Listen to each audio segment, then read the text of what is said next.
नमस्कार दोस्तों, कैसे हैं आप। मैं आपका मित्र विजय परिहार। आइए जानते हैं बेल क्या है और उससे जुड़े क्या कानूनी प्रावधान हमारे कानून में दिए गए हैं। किसी भी क्राइम में लिप्त पाए जाने में जिस तरह गिरफ्तारी एक कानूनी प्रक्रिया का एक हिस्सा है, उसी प्रकार जमानत भी उसी कानूनी प्रक्रिया का एक हिस्सा है। जहां तक बेल मिलने की बात है, हमारे देश में अपराध को दो धाराओं के अंतर्गत बांटा गया है। नंबर एक जमानती धारा, दूसरा गैर जमानती धारा।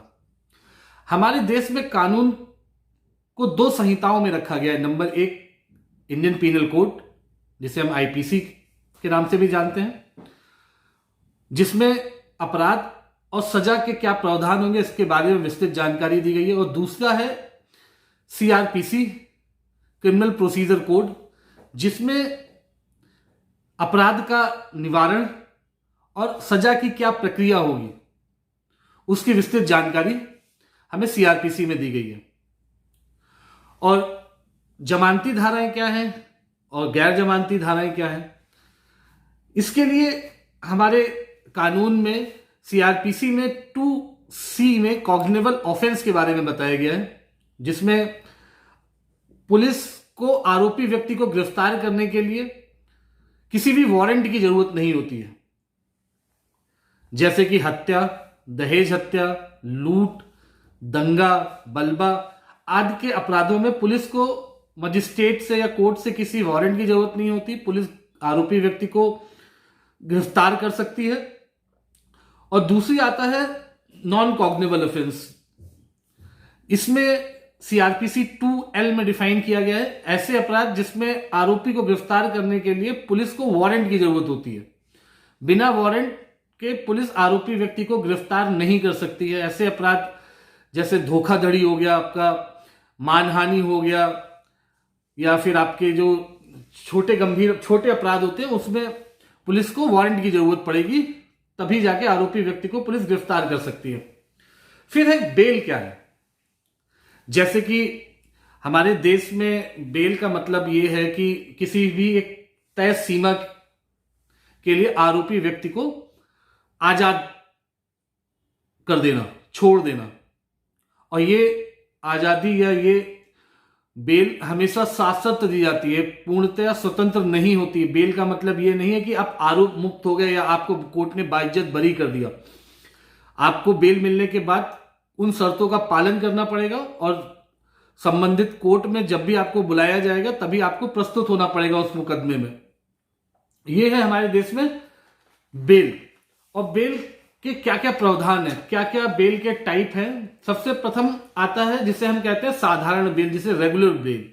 अगर आप गैर जमानती धाराओं में अगर आपकी गिरफ्तारी हुई है तो आप सीआरपीसी 437 और सीआरपीसी 439 के अंतर्गत रेगुलर बेल के लिए अप्लाई कर सकते हैं।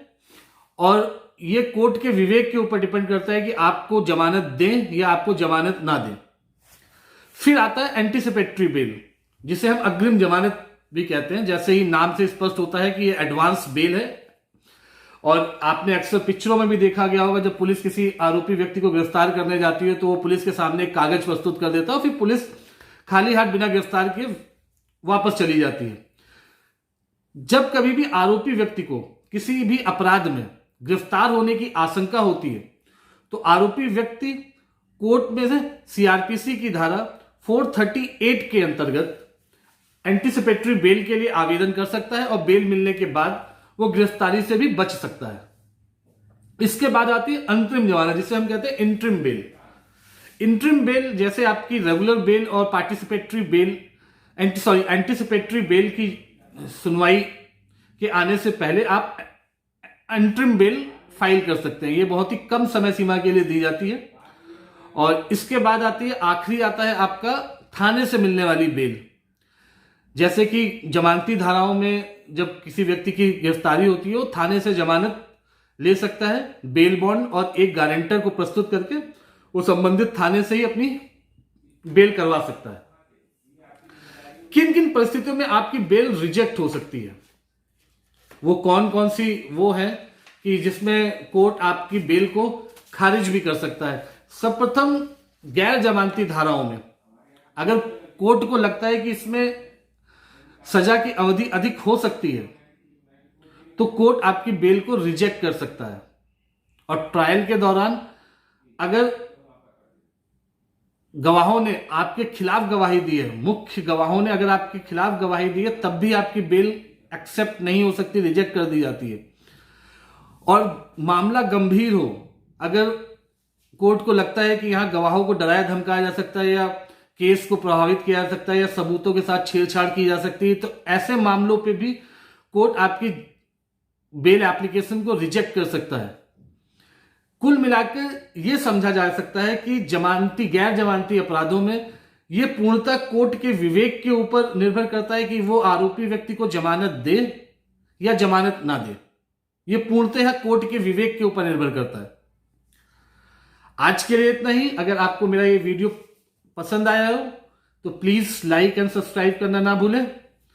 स्वस्थ रहिए, सुरक्षित रहिए। जय हिंद, जय भारत।